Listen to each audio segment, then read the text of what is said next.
School time में 9th और 10th class में हमने इतिहास के पन्नों पर चैप्टर्स में जलियांवाला बाग पढ़ा था। जी हां, इतनी डिटेल्ड में वो चैप्टर और कहानियां और इतिहास मौजूद हैं कि सुनकर पढ़कर रोंगटे खड़े हो जाते थे। लेकिन ऐसा कोई सिस्टम नहीं था कि हमें वो चीज़ फील हो सके, जलियांवाला बाग हमें फील हो सके। दोस्तों, इतिहास में कोई ऐसी चीज़ नहीं थी या अभी तक विज्ञान ने इतनी तरक्की नहीं की थी कि हमें वो चीज़ें फील कराई जा सके। हाँ, कुछ वीडियोस के ज़रिए पुराने वीडियोस को अपग्रेड करके अपडेट करके 3D 4D में उसको दिखाकर हमें फील तो कराने की कोशिश की जाती है, लेकिन वो फील नहीं हुआ। लेकिन जलियांवाला बाग अगर किसी ने आज फील करवाया है तो खुदा की कसम पूरे भारत को बल्कि पूरी दुनिया को सिर्फ और सिर्फ मोदी जी का धन्यवाद अदा करना चाहिए। हमारे प्रधानमंत्री माननीय नरेंद्र मोदी जी में ये शक्ति है सिर्फ और किसी के अंदर नहीं कि वो इतिहास के पन्नों को पलटकर सब कुछ तुम्हें फील करा सकते हैं। हमें फील नहीं होता था जलियांवाला बाग, बहुत सारी कंफ्यूजन थी, लेकिन आज मोदी सरकार ने किसानों को दिखा दिया और किसानों के साथ अपना खास व्यवहार करके दिखा दिया, हमको एहसास करा दिया कि जलियांवाला बाग क्या था। आज जो किसानों के साथ कर रही है मोदी जी की सरकार, ये हमको एजुकेट कर रही है और एक बार फिर से जलियांवाला बाग 2.0 नजर आ रहा है। मेरे दोस्तों, खूबसूरत तस्वीरें आप देख रहे हैं, इससे आप महसूस कर रहे हैं बॉर्डर पर गोलियों की आवाज, तर तर तर तर तर, आंसू गैस के गोले धपाक, पानी, किसानों की चीख की आवाज, कहीं लाठी की तड़तड़ाहट, कहीं रोने की आवाज, कहीं किसान के सर पर गोली ठाक, किसी की आंख में गोली ठाक, किसी की पीठ पर छर छर छर छर। ये कौन कर सकता है? इतनी ताकत किसी के पास नहीं थी। ये ताकत सिर्फ हमारी मोदी सरकार के पास है, जिसने अन्नदाताओं को आतंकी बता दिया, जिनके चाहने वालों ने एक पगड़ी वाले शख्स को आतंकी घोषित कर दिया, पूरे पंजाब को और सिख नस्ल को आतंकी करार दे दिया। आज जलियांवाला बाग 2.0 के हम साक्ष्य हैं। अब हमें इतिहास के पन्नों को पलटने की ज़रूरत नहीं, ये मोदी मैजिक है कि अब हम जलियांवाला बाग 2.0 अपनी नंगी आंखों से सामने से देख रहे हैं। आइए वो मंजर आपको दिखाता हूँ कि बॉर्डर पर, दिल्ली बॉर्डर पर, यूपी बॉर्डर पर, हरियाणा और दिल्ली बॉर्डर पर किस तरह से जलियांवाला बाग 2.0 चल रहा है।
रोंगटे खड़े हो गए।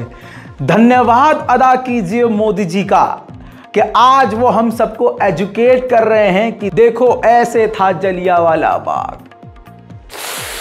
मजा आ गया है, चमत्कार हो गया मोदी जी। यह सिर्फ शक्ति मोदी जी के अंदर है।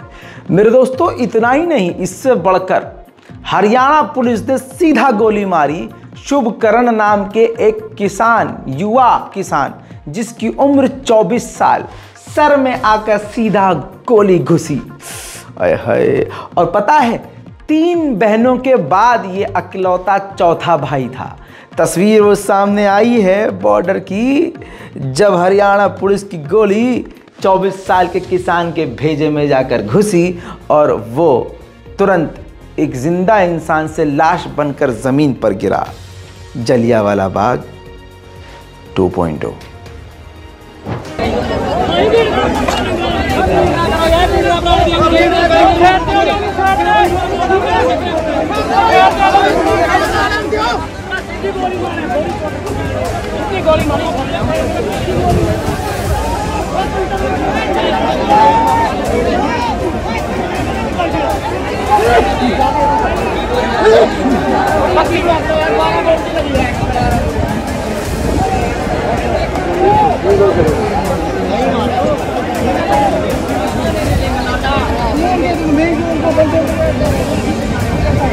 हरियाणा के खनौरी बॉर्डर पर यह सारा कर्मकांड हुआ। जलियांवाला बाग का एक खूबसूरत झलक यहां नजर आया। लाइव जिन लोगों ने वहां देखा खुद बताया कि सीधा पुलिस गोली मार रही है, छोटी मोटी नहीं बड़ी गोलियां चला रही है। हाथ में उसने बंदूक की गोली भी दिखाई है। बंदियां दे 6-5 मुंडे साडे चौके ले गया, दोवां दी लत्तां तोड़ के ऐ मोड़ के साडे सामने कान नाल लाईयां जी। ओ ले गए उधर, ओ ले गए भाई ਚੱਕੇ ਹੁਣ ਕੀ ਕਰੀਏ ਯਾਰ, ਤੁਸੀਂ ਦੱਸੋ ਕੀ ਕਰੀਏ ਹੁਣ ਬਾਈ ਯਾਰ। ਉਹ ਮੁੰਡਾ ਕਿਵੇਂ ਆ ਬਾਈ ਜਿਹਦੇ ਵੱਜੀ ਹੈ? ਬਾਈ ਮੁੰਡਾ ਮੈਨੂੰ ਐ ਲਾ ਵੀ ਪੂਰਾ। ਅੱਛਾ ਹਾਂ ਸੱਚ ਗੱਲ ਆ ਗਈ। ਕੋਲੇ ਸੀ ਬਿਲਕੁਲ ਜੀ, ਬਿਲकुल ਜੀ ਗੋਲੀ ਲੱਗੀ ਬਈ ਆ। ਆਵੇ ਕੋਲੇ ਲੱਗੀ ਗੋਲੀ ਮੁੰਡੇ ਦੇ ਉਹਦੇ। ਆ ਵੇਖੋ ਜੀ ਪੱਕੀਆਂ ਗੋਲੀਆਂ, ਜਿਹੜੀਆਂ ਪੱਕੀਆਂ ਬਹੁਤ ਚਲਾਉਣ ਦੇ ਆ, ਇੱਕ ਅੱਧੀ ਨਹੀਂ ਬਹੁਤ ਚਲਾ ਰਿਹਾ। ਵੇਖੋ ਜ਼ਖਮੀ ਹੋਇਆ ਜੀ ਅੱਜ। ਅਕਲ ਖਲੋ ਜੀ। मेरे दोस्तों, इस किसान को देखिए जो इस दुनिया में नहीं है, शुभकरण सिंह। 3 बहनों के बाद एक लौता भाई, जवान बिल्कुल, अब इस दुनिया में नहीं रहा। जिस खनौरी बॉर्डर पर इनके सर में गोली लगी, वहां का कुछ इस तरह का मंजर था। गोलियां गिलियां करो, गोलियां जितने भी किसी अपनों को गोला दिखता है, इन्हीं गिलियां गोलियां के नाल दबो ते ये सारा माहौल केंद्र सरकार जानबूझ के बिगाड़ रही है। ठीक इसी तरह से बॉर्डरों पर जो स्पेशल पुलिस तैनात है दोस्तों, वो स्पेशल पुलिस कम आरएसएस के लोग ज्यादा नजर आ रहे हैं। दिल्ली दंगा हो, बिहार दंगा हो, देश भर में जो दंगे हो रहे हैं, उसमें जो पुलिस नजर आती है उसमें आप ये देखते हैं कि जीन्स पहने हुए सिविल ड्रेस में कोई व्यक्ति होता है, फिर वो जो पुलिस के और आर्मी के जो गैजेट्स होते हैं, हेलमेट वेलमेट ले पहनकर, बंदूक लाठी लेकर, हाँ, ड्यूटी करते हैं। उनको कुछ नहीं पता होता है क्या, बस उनको कत्ल करना है, मारना है, पीटना है। बॉर्डर पर ऐसी ही आरएसएस की सेना नजर आई। कपड़ों पर ध्यान दीजिएगा, ड्रेस नहीं है, कोई वर्दी नहीं है, बस ऊपर से आम जैकेट पहना हुआ है, हेलमेट पहना हुआ है। सरकार का बस इतना ऑर्डर है कि किसानों को आगे बढ़ने नहीं देना है। देखिए तो सही। राम राम भाई, कैम हो जी? ड्यूटी ते तैनात हो हैं? बिल्कुल तैनात है जी। की कहता सरकार ने? सरकार ਦਾ ਸਾਨੂੰ ਨਹੀਂ ਪਤਾ ਜੀ, ਸਾਨੂੰ ਤਾਂ ਆਦੇਸ਼ ਹੈ ਜਾਣ ਦੇਣਾ ਵੀ ਇੱਥੋਂ ਪਾਰ ਨਹੀਂ ਹੋਣ ਦੇਣਾ। ਕੀ ਕਾਰਨ ਕੀ ਹੈ ਦਾ? ਕਾਰਨ ਸਾਨੂੰ ਨਹੀਂ ਪਤਾ ਜੀ। ਨਹੀਂ ਫਿਰ ਵੀ ਕੁਛ ਤਾਂ ਕਹੀ ਹੋਣਾ ਸਰਕਾਰ ਨੇ। ਅੱਗੇ ਪੁੱਛੋ ਜੀ, ਉੱਥੇ ਖੜੇ ਨੇ ਅਫਸਰ, ਖੜੇ ਸਾਡੇ ਉੱਥੇ ਜਾਓ। ਤੁਹਾਡੇ ਜਿਵੇਂ ਆ ਸਿਵਲ ਕੱਪੜੇ ਪਾਏ ਹੋਏ ਨੇ, ਇਹਦਾ ਕੀ ਕਾਰਨ ਹੈ? ਵਰਦੀ ਵੀ ਹੈਗੀ, ਸਿਵਲ ਵੀ ਹੈਗੀ, ਕੋਈ ਨਹੀਂ। ਨਹੀਂ ਜੇ ਤੁਸੀਂ ਪੁਲਿਸ ਫੋਰਸ ਦੇ ਹੋ, ਤੁਹਾਡੇ ਕੱਪੜੇ ਤਾਂ ਹੋਣੇ ਚਾਹੀਦੇ ਸੀ। ਉਹ ਐਂ ਚੱਲਦੇ ਰਹਿੰਦੇ। ਇਹ ਤਾਂ ਸਰਕਾਰੀ ਥੱਲੇ ਵਾਲੀ ਵਰਦੀ ਕਿੱਥੇ ਆ? वर्दी की जरूरत नहीं है बाजी, वर्दी कब तक पहने गया बताओ। नहीं ये तो फिर धक्का हो गया ना, सानू की पता तुसी कौन हो? अरे हमने क्यों नहीं पता भाई, हैं सारा चीज सरकारी है। नहीं ये तो कोई भी ले लो बाहरों, जितों मर्जी ले लो। ये तो ऐसे कौन खड़ा होने देगा किसी को यार, ऐसे कौन खड़ा होने देगा किसी को? नहीं फिर दोस्तों, इसके अलावा हमारी मोदी सरकार ने जबरदस्त अपनी ताकत दिखाई है बॉर्डर पर। जी हां, बॉर्डर पर दुश्मन अब पर भी नहीं मार सकता। हमारे पास ऐसा हथियार मौजूद है कि दुश्मन बहरा हो जाएगा। और ये हथियार बॉर्डर पर कौन सा बॉर्डर? नहीं नहीं क्या समझे, पाकिस्तान और चाइना है बे तेरी? नहीं नहीं वहां नहीं, सिंधु बॉर्डर पर एक ऐसा हथियार तैनात कर दिया है हमारी मोदी सरकार ने कि अब किसान तथाकथित आतंकवादी Khalistani declared by BJP and BJP supporters हमारे लिए तो अन्नदाता हैं, लेकिन उनकी नज़र में, सरकार की नज़र में तो आतंकी हैं। तो इसके नियत से बता रहे हैं कि तथाकथित उन किसान आतंकवादियों को पहरा करने के लिए स्पेशल डिवाइस लगा दिया गया है।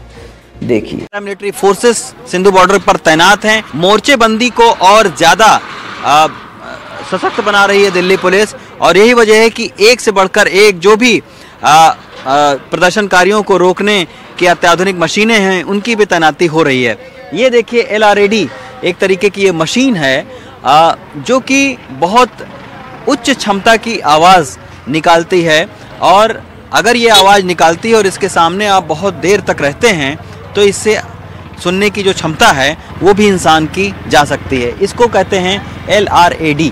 तो ये बहुत ज़्यादा डेसिमल की जो आवाज़ है उसको ये निकालती है, तो इसी की वजह से इसको तैनात किया गया है। पूरे यकीन के साथ कह सकता हूं कुछ ही देर में इस वीडियो को मोदी जी डिलीट करवा देंगे, क्योंकि इससे पहले आपकी स्क्रीन पर ये देख लीजिए हमारे उस स्पेशल वीडियो को डिलीट करवाया जा चुका है जिसमें हमने किसान आंदोलन से लेकर देश भर में जो दंगे हुए और इसमें मोदी सरकार के लोगों का, हिंदुत्ववादी संगठनों का जो रोल रहा है वो सबूत और साक्ष्य के तौर पर हमने इकट्ठा करके पूरा दिखाया था। सीधा डिलीट करवा दिया है, इसलिए कह रहा हूँ डाउनलोड कीजिए और इससे पहले कुछ ये वीडियोस को डिलीट कर दें, देख लीजिए और शेयर ज़रूर कीजिए। साथ ही लोगों से कहिए कि इस चैनल रज़ा ग्राफिक को सब्सक्राइब ज़रूर करें। मेरे दोस्तों, सिंधु बॉर्डर पर किस तरह के हथियार तैनात किए हैं NDTV के सोर्स से आपको ये साबित कर चुका हूँ, लेकिन बॉर्डर के हालात पाकिस्तान और भारत के बॉर्डर से भी इस वक्त बुरे हैं। ऐसा माहौल बना दिया है, ऐसा लग रहा है कि यूक्रेन और रूस की जंग चल रही है। यूक्रेन के अंदर खड़े हैं, ये शंभू बॉर्डर है।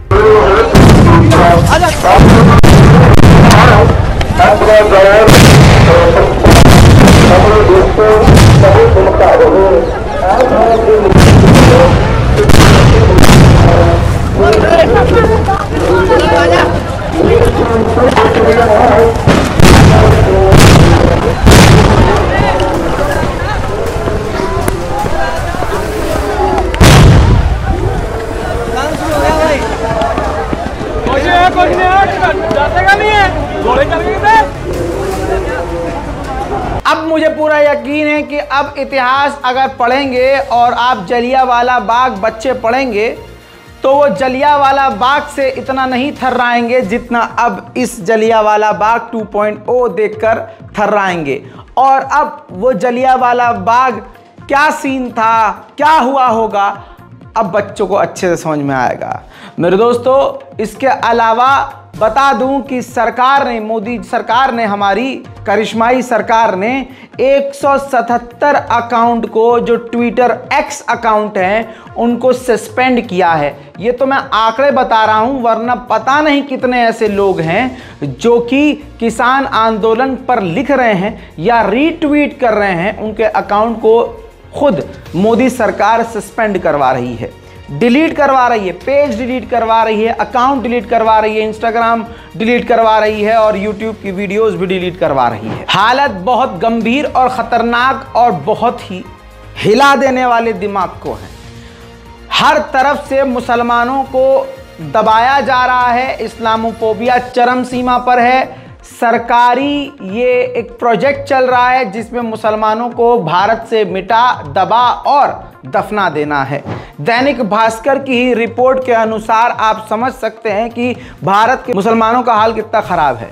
केंद्र की सरकार की रिपोर्ट, बीजेपी सरकार की ही रिपोर्ट है कि पिछले 5 साल में नौकरियों में मुस्लिम की हिस्सेदारी 6.8% घटी है, जबकि मेरा मानना यह है कि 6.8% नहीं बल्कि 15 से 20% मुसलमानों को सरकारी नौकरियों से लात मारकर निकाल दिया गया है और उनकी जगह हिंदुओं को 3 गुना ज़्यादा नौकरियां मिल रही हैं। इस बात पर मैं बहुत पहले डिस्कस कर चुका हूं, इस बात पर मैं कई बार बोल चुका हूं और ये बातें 1 साल में पहले बोल चुका था।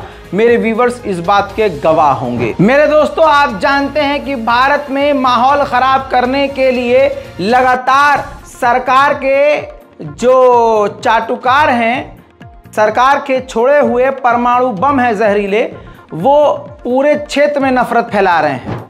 ऐसे ही एक मुस्लिम एक्टिविस्ट ने कोलार्ज बनाकर उन चेहरों को दिखाया जो भारत में खुलेआम नफरत फैला रहे हैं। वाजिद खान ने तमाम उन सही चेहरों का इस्तेमाल किया। पूरा भारत गवाह है कि इनके चेहरे रोज सोशल मीडिया के जरिए इनके चेहरे सामने आते हैं और साफ साफ इनके मुंह से हेट स्पीच नजर आती है, सुनाई देती है। मैं आपको बता दूं कि इस कोलाज में सुधीर चौधरी है। सुधीर चौधरी भी भड़क गया। जो सरकारी नफरत फैलाने वाला जानवर है उसको सच बुरा लगा।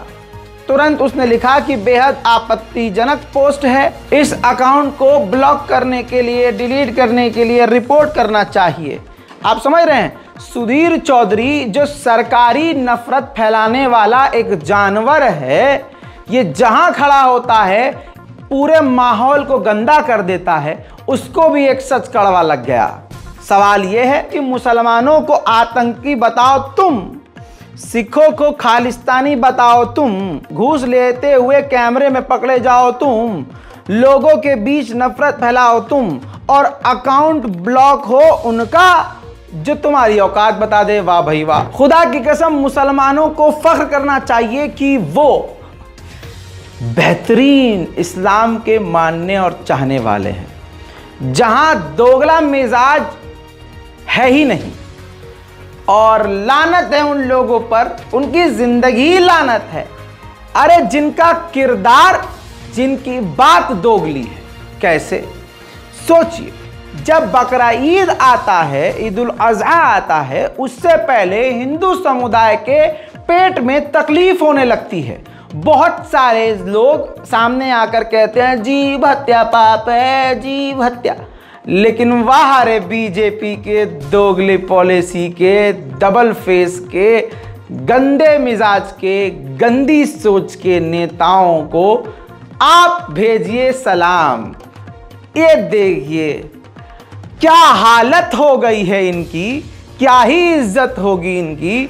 जो कल तक कहते थे कि पशुओं को मत मारो, ये गिरिराज अमर झटका मीट की दुकान को सांसद खुद प्रचार कर रहे हैं। बिहार के बेगूसराय में खुली गिरिराज अमर झटका मीट की दुकान। सांसद गिरिराज खुद कर रहे हैं मीट की दुकान का प्रचार। यानी बीजेपी का एजेंडा समझो और हिंदू समुदाय के लोगों का, हिंदूवादियों का एजेंडा समझो। इनका कामकाज चलता नहीं है तो वो उस काम के खिलाफ पहले प्रोजेक्ट शुरू करते हैं कि भाई मीट बैन होना चाहिए, यहाँ मीट बैन है, हमारी काय वादा खा रहे हैं, मीट बैन करो। तुम यार मीट खाते हो, तुम जीव हत्या करते हो। अरे जीव हत्या मत करो, जीव हत्या पाप है। साले ये इनको ऐसे ही भगाएंगे, फिर अपनी दुकान खुद खोलेंगे हम। जीव हत्या पाप है, जीव हत्या पाप है। बंद हो गई? हाँ भाई, आइए भाइयों बहनों, झटका मीट खाइए, मजा आ जाएगा। रूह आपकी हरेरी फरेरी हो जाएगी। आइए गिरिराज की मीट की दुकान पर प्योर झटका यानी फंडा, समझ रहे हैं? मुसलमानों का रोजगार आसमान पर, ईमानदारी से काम करते हैं, हलाल काम करते हैं, बिल्कुल तमीज के दायरे में हम लोग काम करते हैं तो बरकत होती है। ये हराम चीज खाने वाले, गू पेशाब पीने वाले, इनके दिमाग में गू ही भरा है। अपना कुछ नया नहीं करना, मुसलमानों के बिजनेस को हड़पना है और धर्म की आड़ में उनको बेकार करके अपना धंधा जमाना है। कल तक जो कहते थे जीव हत्या पाप है, आज वो सांसद खुद ही मीट की दुकान खोलकर खुद सांसद होकर मीट को प्रमोट कर रहे हैं। कैसे धर्म वाले होंगे ये, देख लीजिए। मुसलमानों को और इस्लाम को लगातार निशाना बनाया जाता रहता है। लेकिन दोगले मिजाज के कौन लोग हैं इस रिपोर्ट में साबित हो गया है। आपकी स्क्रीन पर एक आतंकी है। यह हिंदुत्ववादी आतंकी लगातार अपने अकाउंट से देश का माहौल खराब करने की कोशिश कर रहा है। तिरंगा सिर्फ इसलिए लगाया गया है ताकि इसकी गिरफ्तारी ना हो। डीपी पर तिरंगा दिल का जहरीला और नंगा। नाम मनोज श्रीवास्तव लिखता है, पंडित तो मात्र दक्षिणा लेकर ही बदनाम हो गया और मौलवी पूरी रात हलाला करने के बाद भी नेक बंदा है। ये खुद जो टाइप करता है अपने हाथ से, वो लिखता है कि वैश्यावर्ती का दूसरा नाम हलाला है। इसमें एक और आतंकी कूदता है कमेंट में और लिखता है, अमित राजेंद्र वाडे नाम का, इस पर कुछ टिप्पणी करना चाहोगे? हिंदुस्तानी अब्दुलो, देशद्रोहियों, नमक हरामों, नीचो, भ्रष्टो, सफेद पोश आतंकवादियों, हिंदुस्तान के किराएदारों। इसमें असदुद्दीन ओवैसी, अकबर ओवैसी और इसके अलावा वारिस पठान, इम्तियाज जलील, न जाने कितनों को इसने मेंशन किया। अब मैं ये कहूंगा कि तुम तो बहुत आगे चले गए, वहां तक पहुंचने से पहले हमसे ही सुन लो अब जवाब। प्यारे बच्चों, जो कुछ करना था कर लो, अब्बू आ रहे हैं। हाँ, तो अब्बू आ गए हैं। सुनो अपने अब्बू का जवाब। नियोग प्रथा है? क्या कहाँ है? तुम्हारे अंदर है ना। हाँ। नरसिंहा लंड सरस्वती का बयान सुनिए। वो कहता है कि अगर जिनके बच्चे पैदा नहीं हो रहे हैं, जिनसे बच्चे नहीं हो रहे हैं पैदा, वो दूसरे से पैदा करवा लें। हिंदुओं को ज्ञान दे रहा है। नियोग प्रथा, दूसरे मर्द से घपाघप करवा के प्रेग्नेंट हो जाओ, बच्चा करो, बच्चा पैदा जरूरी है। ये मैं नहीं कह रहा हूं, ये हिंदुओं का धर्मगुरु, हिंदू समाज के बहुत प्यारे इज्जतदार, मोहब्बत फैलाने वाले ले प्यारे नरसिंहा लंड सरस्वती कह रहे हैं और हिंदू उन पर तालियां बजा रहे हैं। तो ये दिखा रहा हूं, ये है। लेकिन इन लड़चटों को पता ही नहीं है कि हमारे यहां ये है नियोग। सुनो, लोग समझे नहीं, लोग समझे नहीं।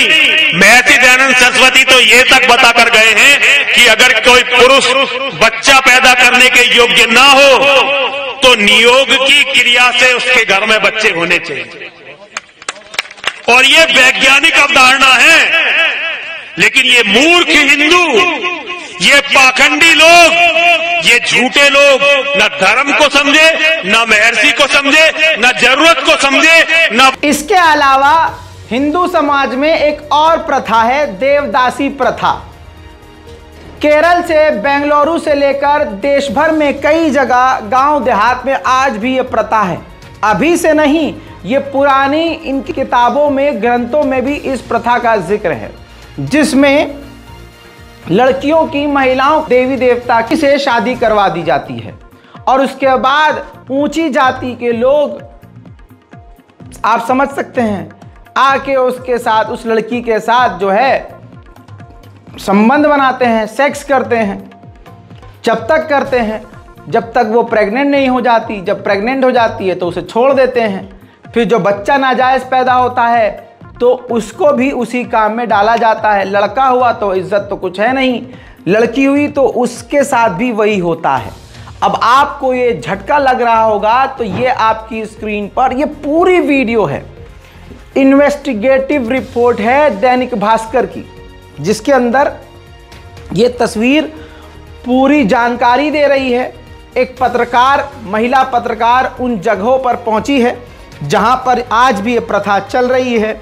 ऐसी हिंदू महिलाओं से उसने पूरा इंटरव्यू किया है। इस प्रथा को देवदासी प्रथा कहा जाता है। साथ ही आपको बता दूं कि आज भी ये महिलाएं मौजूद हैं जो मंदिरों में रहती हैं या मंदिर की सेवा करती हैं। इनके इंटरव्यूज दैनिक भास्कर की इस वीडियो रिपोर्ट में मौजूद है। बेंगलुरु के आगे उक्कर केरी गांव में आज भी ये महिलाएं रहती हैं। मनीषा भल्ला की रिपोर्ट ये मौजूद है। इन्होंने पूरी जानकारी दी है, उन महिलाओं से मुलाकात भी की है। और आपको बता दूं, इतिहास में बताया गया है चोल वंश और गुप्त काल के समय से ये प्रथा चलती आ रही है और हिंदूवादी किताबों में इसका जिक्र है। और हेंसांग अल बुरूनी और अबू जैद अल हसन ने अपनी किताबों में इस हिंदूवादी प्रथा का जिक्र भी किया था। साथ ही देवदासियों का इस पूरी रिपोर्ट में 5 मिनट 25 सेकंड की इस रिपोर्ट में पूरे इंटरव्यूज मौजूद हैं। ये प्रथा आज भी चलती है। हाँ, तो कैसी रही भैया जी आप तो। इसके अलावा आज मुसलमानों पर उंगली उठाने वाले अपने यहाँ की गंदगी पहले समेट लें।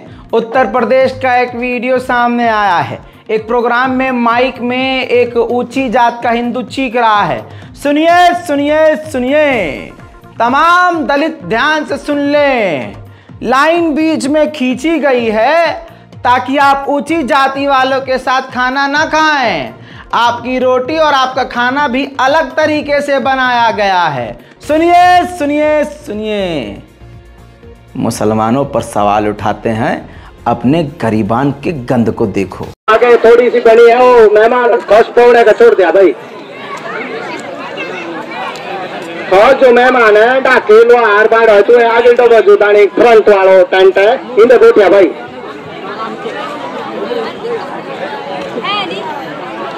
ये विशेष ध्यान है क्योंकि हमारे पास जो रोटियां बनी है, रोटियां हमारी ऐसी बनी है कि हम यहाँ कुछ खौश है कुछ हरिजन है, इसलिए हमने अलग अलग बनाई है, कष्ट ना समझे बैठने का। और हमें ये बड़ी दिक्कत आ रही है इसलिए हमने बीच में लाइन खींची है। तो लाइन से परे इनको परे बैठ जाना और लाइन से अरे को आप लोग बैठ जाएं। वहीं मेरे दोस्तों हिंदू समुदाय के लोग कुछ लोग जिनको खास ऊपर से आदेश है कि तुम्हें ये करना है, बेचारे बेरोजगार है, क्या करें, कुछ न कुछ तो करेंगे ही। बताना चाहूँगा कि मुसलमानों को बदनाम करने के लिए, मुस्लिम औरतों को बदनाम करने के लिए आज हिजड़े बुर्खा पहन के सड़कों पर डोल रहे हैं। अब वो कुछ भी कर सकते हैं बुर्खा पहन के। मान लीजिए बुर्खा पहन के कोई पत्थर उठाकर किसी मंदिर पर मार दें, हिंदू के घर पर मार दें और माहौल ख़राब हो जाए, या बुर्खा पहन के हिंदू समुदाय के लड़के अपने हिंदू दोस्त के साथ तिलकदारी के साथ चल रहे हों और अगला इंसान कहे कि भगवा लैप ट्रैप हो रहा है, अरे यार मुसलमान कौम की लड़की हिंदू के साथ, ये हो तो रहा है लेकिन माहौल ख़राब करने की नीयत से ये किया जा सकता है। लेकिन लोग मुसलमान अब समझदार हो रहे हैं, जागरूक हो रहे हैं। एक ऐसे ही पकड़ा गया है कीड़ा, देखिए।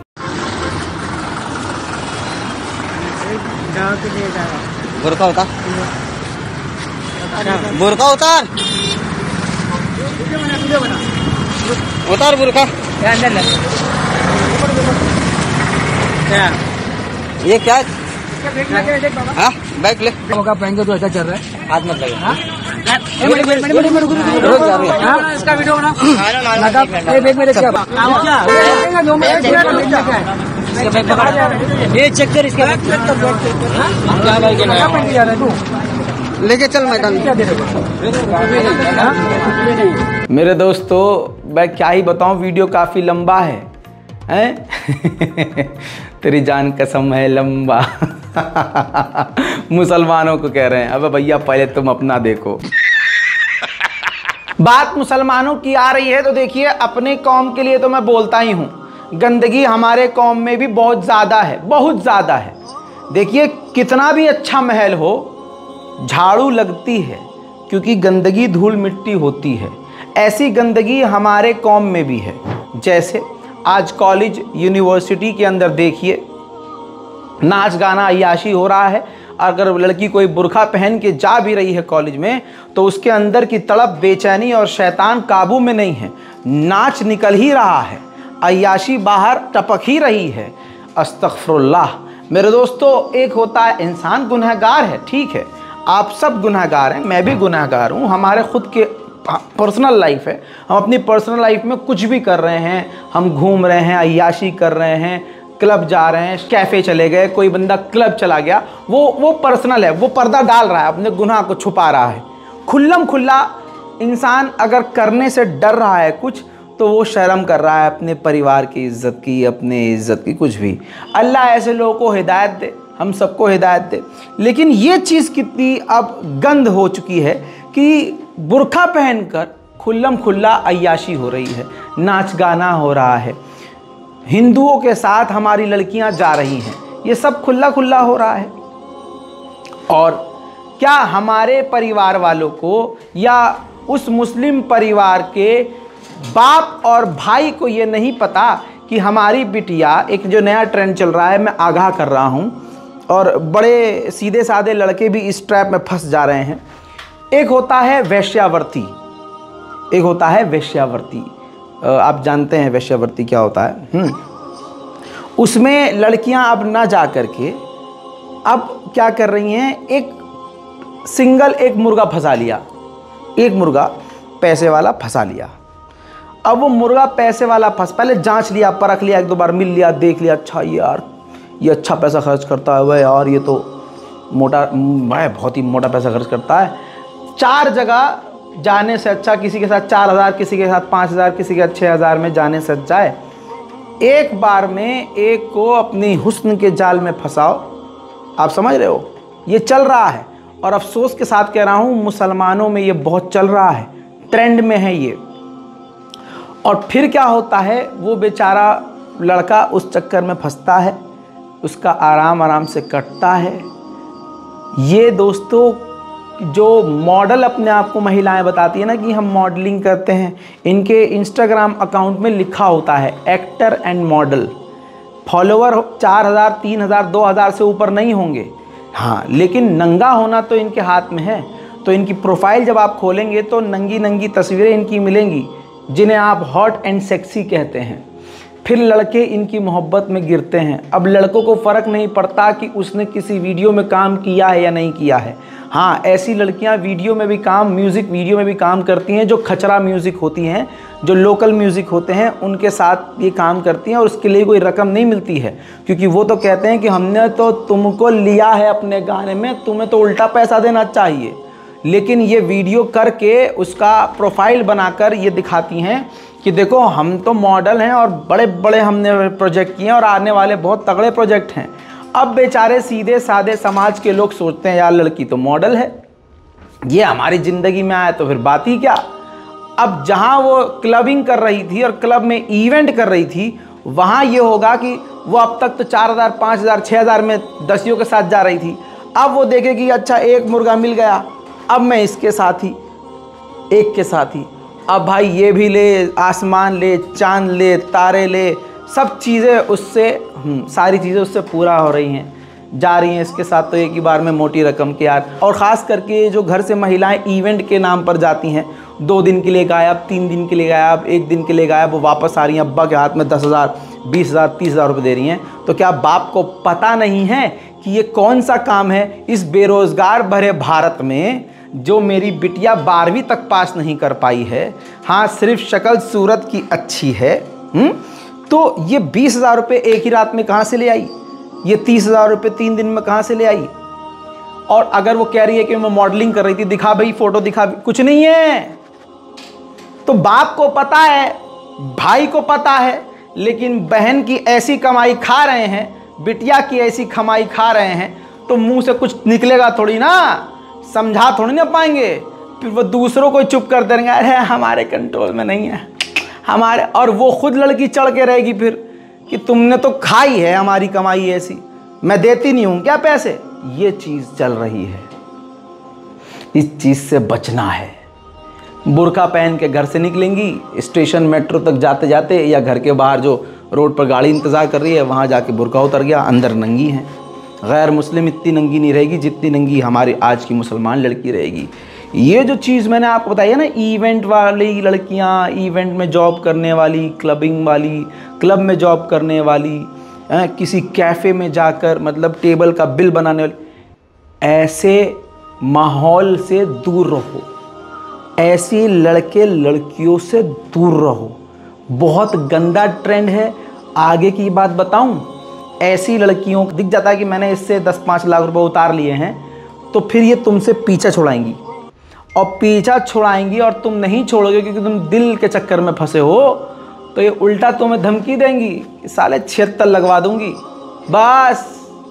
आप समझ रहे हो? इसलिए संभल कर आज जो कुछ सोशल मीडिया पे हो रहा है, इनके माँ बाप को पता है। लड़की नंगी तस्वीरें डाल रही है, अय्याशी कर रही है, छोटे कपड़े पहन रही है, जांग के ऊपर की चीज़ें लेकर प्राइवेट चीज़ें तक दिखा रही है, तो बाप को क्या दिख नहीं रहा है? बाप खुद इंस्टाग्राम पर है, भाई खुद इंस्टाग्राम पर है, खानदान इंस्टाग्राम पर है, फेसबुक पर है। दिख नहीं रहा क्या? सबको दिख रहा है, लेकिन बोलेगा कोई नहीं, क्योंकि सब तो कमाई खा रहे हैं, घर में पैसा ला रही, ये चल रहा है। और मुझे पूरा यकीन है आप भी अपने अकाउंट में ऐसे कई लोगों को जानते होंगे। अब हमें करना ये चाहिए कि मोहल्ले के लोगों को इकट्ठा होकर ऐसे शख्स को रोकना और टोकना चाहिए कि भाई ये तुम्हारी बेटी क्या कर रही है, भाई ये तुम्हारा लड़का क्या कर रहा है, जो कर रहा है भाई इस्लाम छोड़ दे, फिर घोषित कर दे अपने आप को, इस इलाके से निकल जाए, कह दे भैया मेरा कोई ईमान नहीं है भाई, मैं तो शैतान का पुजारी हूँ, मैं तो शैतान की पुजारी हूँ, साफ अपना बाइकआउट करो। भाई वो ऐसा करेगा क्यों? बाप घर में बैठा है, जवान भाई घर में बैठा है, पैसा ला के देवी जी दे रही हैं, तो क्यों कहेगा? ये बड़ा गंदा सिस्टम चल रहा है, इसको समझना होगा। ज़्यादा से ज़्यादा इस रिपोर्ट को शेयर कीजिए। मुझे यकीन है कि ये वीडियो डिलीट कर दिया जाएगा, इसलिए कह रहा हूँ डाउनलोड कीजिए और शेयर कीजिए। जय हिंद।